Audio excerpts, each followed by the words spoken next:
បាទសួស្តីបងប្អូនទាំងអស់គ្នាថ្ងៃនេះខ្ញុំមានតិចនិចមួយទៀតហើយបងប្អូនឃើញខ្ញុំបើករូបពីរផ្ទាំងនេះខ្ញុំចង់បង្ហាញទាក់ទងនឹងការលុបអក្សរដែលយើងហៅថា watermark អានេះ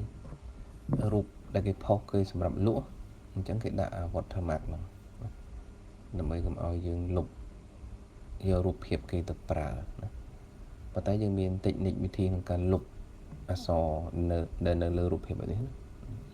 ប៉ុន្តែបើសិនរូបផ្លែស្វាយនេះអាច down បានប៉ុន្តែរូប original គេគឺច្បាស់ណាប៉ុន្តែនេះខ្ញុំគាត់ប្រាប់វិធី technique ក្នុងការលុបអក្សរបែបហ្នឹងទេបើសិនជា Photoshop 2024-25 version ខ្ពស់វាមាន tool សម្រាប់លុប remove watermark ស្រួលមែនតើណាអញ្ចឹងនេះខ្ញុំប្រើនៅក្នុង2016ក៏យើងអាចលុបបានដែរអត់អីទេអញ្ចឹងបងប្អូនញ៉ឹមចុច F7 ដើម្បីបង្ហាញ layer អញ្ចឹងខ្ញុំលុបនេះដាក់ free pick នេះមុនណាអក្សរហ្នឹង free ពេលខ្លះដាក់ free pick watermark ឬក៏អក្សរអីក៏បានដែរគេដាក់អញ្ចឹងឆ្នោតដើម្បីឲ្យយើងពិបាកក្នុងការលុបអញ្ចឹងយើងអាចប្រើវិធីនេះដើម្បីលុបឲ្យយើងមកប្រើបានអញ្ចឹងបងប្អូនប្រើ tool មួយនេះគេហៅ magic pen tool ហ្នឹងយើងយកមក select នៅលើអក្សរនេះទាំងអស់នោះមួយណាក៏បានដែរយើងឆក់មកឆក់ពណ៌សនេះអញ្ចឹងពេលដែលយើងឆក់ពណ៌សវាមិនទៅទាំងអស់ដែរអញ្ចឹងដើម្បីបានឆក់គ្រប់អក្សរទាំងអស់បងប្អូនម៉ៅស្ដាំមកយកពាក្យថា similar នេះ similar បាច់បងប្អូនឃើញទេឃើញវាឆក់ទេប៉ុន្តែវាអត់ទាន់អស់នៅនេះអក្សរខ្លះវាអត់ទាន់អស់វានៅអញ្ចឹងបងប្អូនទៅ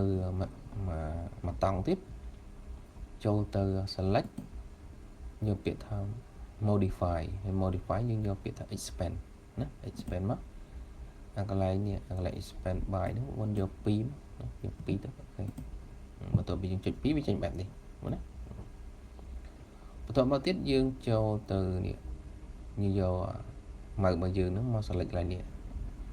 ដាក់កន្លែង rectangle tool ហ្នឹងណាដាក់ rectangle mark ហ្នឹងគាត់ណាចុចលើវាទៅបានដែរ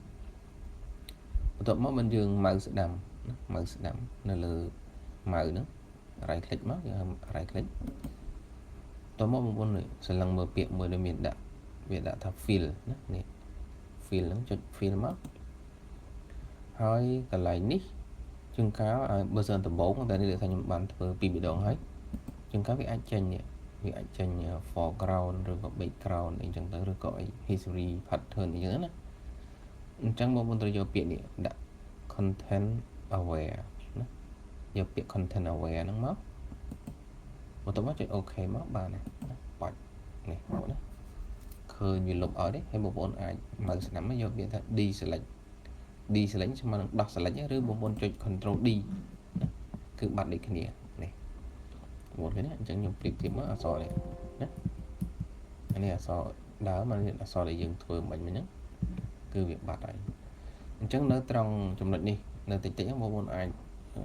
លុបបានអាចប្រើវិធីអញ្ចឹងទៅ select ទាំងអស់ហ្នឹងនេះបងប្អូនយក fill មកហើយយកទៅឃើញវាបាត់ឬក៏បងប្អូនប្រើវិធីនេះ clone ដើម្បីលុបវាតិចទៅបានហើយណាធម្មតាវាជួយយើងមិនបានដល់ 100% ទេអញ្ចឹងនៅទូចបងប្អូនអាចចាប់ដើមសម្អាតអីចឹងទៅណាដូចវានៅស្នាមអីតិចអញ្ចឹងទៅយើងអាចសម្អាតវាតាមនឹងបានអូខេអញ្ចឹងបងប្អូនអាចយល់បានណាអាចធ្វើបានអញ្ចឹងខ្ញុំចូលទៅមកតង់ទៀតនេះគឺដែលមានអក្សរបែបនេះនៅលើផ្ទៃសមុទ្រណាអញ្ចឹងគោលបំណងរបស់យើងចង់បានតែ background នេះផ្ទៃសមុទ្រតែយើងអត់ចង់បានអក្សរនោះទេណាអក្សរនេះអត់អាច edit បានទេវាទៅជា image ជារូបភាពគេ combine ចូលគ្នាណាបើនៅគេ flatten ណា flatten វាមិនដើម្បីខ្លាយជា layer តែមួយនេះបងប្អូននេះហៅ flatten image គឺច្បាច់បញ្ចូលគ្នាអញ្ចឹងទៅជា image ណាគេហៅថា image រូបនឹងអក្សរវាជា file តែមួយណាអញ្ចឹងបងប្អូនអាចលុបបានបងប្អូនអាចប្រើខ្ញុំព្រីកធំតិចមកត្បូងដៃបងប្អូនអាច select នៅលើនេះណាពាក្យហ្នឹងមក Isa destination ហ្នឹង destination នឹងភាសាអីទេតាមមើលហើយបងប្អូនមើលស្ដាប់មកយកពាក្យថា fill content aware ណា content aware អូខេបាត់អញ្ចឹងបងប្អូនសាកល្បងមកជួននេះទៀតមកប្រឡោះនេះទៀតណាបើសិនជាវាមិនអត់ស្អាតទេបងប្អូនអាចប្រើវិធីផ្សេងទៀតណាអានេះយើងគាត់សាកល្បងមើលសិនណាអានេះយើងសាកអញ្ចឹងមកវាបាត់អត់ស្អាតអត់អូខេណាអញ្ចឹងប៉ុណ្ណឹងទទួលយកបានសំទោសចាំបងប្អូនស្រីមកតង់ទៀតមកណារួចហើយម៉ៅស្ដាំយកពាក្យថា fill ហើយ content aware ណាយកពាក្យ content aware ហ្នឹងមកអូខេស្អាតណាអញ្ចឹងបងប្អូនទៅមកតង់ទៀតតង់នេះចាំមើលវាយ៉ាងម៉េចយើង select គៀកក្បែរហ្នឹងទៅហើយយើងចូល fill យក content aware អូខេហ្នឹងហើយយើងធ្វើមួយបើសិនជាវាមានវាអត់សូវស្អាតយើងអាចមានវិធីផ្សេងអញ្ចឹងយើងលុបអានេះលុបបតង់សិននេះលុបតាអក្សរសិនមកណាអូខេអញ្ចឹងមកអូខេតើមកយើងចាប់ដើមលុបទាំងអស់នេះណាយើង select ទាំងអស់អញ្ចឹងមកយើងយកពាក្យថា fill ហើយ content aware នេះមកណាអញ្ចឹងរូបនេះអាចទទួលយកបានទេឃើញស្អាតទេអញ្ចឹងខ្ញុំ duplicate មួយដើម្បីយករូបដើមមកផ្ទៀងទាត់មកនេះខ្ញុំបិទចោលសិនមកហើយខ្ញុំចាប់ផ្ដើមទៅយករូបដើមនេះមកនេះដែលមានអក្សរហ្នឹងណាអញ្ចឹងនេះរូបដើមហើយនេះរូបដែលយើងលុបអំបញ្ញមិញនេះមើលណាបើសិនជាវាមានការខុសខាត់តិចទៀតបងប្អូនអាចប្រើវិធី clone ឬក៏សម្អាតអីចឹងទៅណាអញ្ចឹងនេះឃើញទេអានេះយើងលុបបានហើយអញ្ចឹងយើងត្រូវការតែ background ទៅហើយអានេះអក្សរអញ្ចឹងវិធីក្នុងការធ្វើក្នុងការលុបអក្សរហ្នឹងគឺមានប៉ុណ្ណឹងបងប្អូនណាតែបងប្អូនអាចស្វែងយល់បានមិនពិបាកទេបើសិនយើងមានតែអក្សរមួយជួរអញ្ចឹងយើងគាត់ select ទៅលើអក្សរហ្នឹងទៅហើយយើង right click ម៉ៅស្ដាំហ្នឹងយក fill ហើយយក content aware ទៅបានហើយណាតែបើសិនជាយើង zoom មើលបើថាវាលុបទៅអត់សូវស្អាតវាមានបញ្ហាបងប្អូនអាចមាន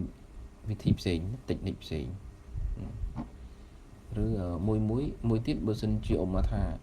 រូបហ្នឹងវាមានផ្ទៃ background វាមានស្លឹកឈើផងវាមានផ្ទៃសមុទ្រវាមាន color មិនអីជោគច្បោកច្បល់ញ៉ៃអញ្ចឹងបងប្អូនអាចប្រើវិធីផ្សេងមួយទៀតណាយើង select យកតែអក្សរនេះយើង select ណាអានេះ select ខ្ញុំធ្វើមួយចឹងទៅណាបើមកយើង select យកតែអក្សរហ្នឹង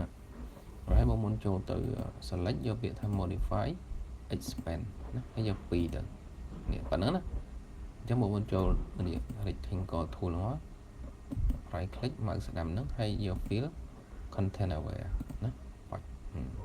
នេះបងប្អូនឃើញទេអញ្ចឹងវាអាចនៅស្នាមតិចអញ្ចឹងបងប្អូនអាចប្រើវិធីលុបឬក៏ប្រើបតង់ទៀតណាបើសិនវាអត់ស្អាតយើងអាចដាក់បតង់ទៀតបាននេះចូលបតង់ទៀតទៅមានយ៉ាងម៉េចអូខេវាអាចចាប់ពណ៌ក្បែរហ្នឹងយើងអាចទទួលយកបានអញ្ចឹងវិធីនេះមានប៉ុណ្ណឹងបងប្អូនអាចសាកល្បងបានហ្នឹងហើយបាទហ្នឹងហើយអញ្ចឹងមេរៀននេះមានប៉ុណ្ណឹងបាទសូមអរគុណ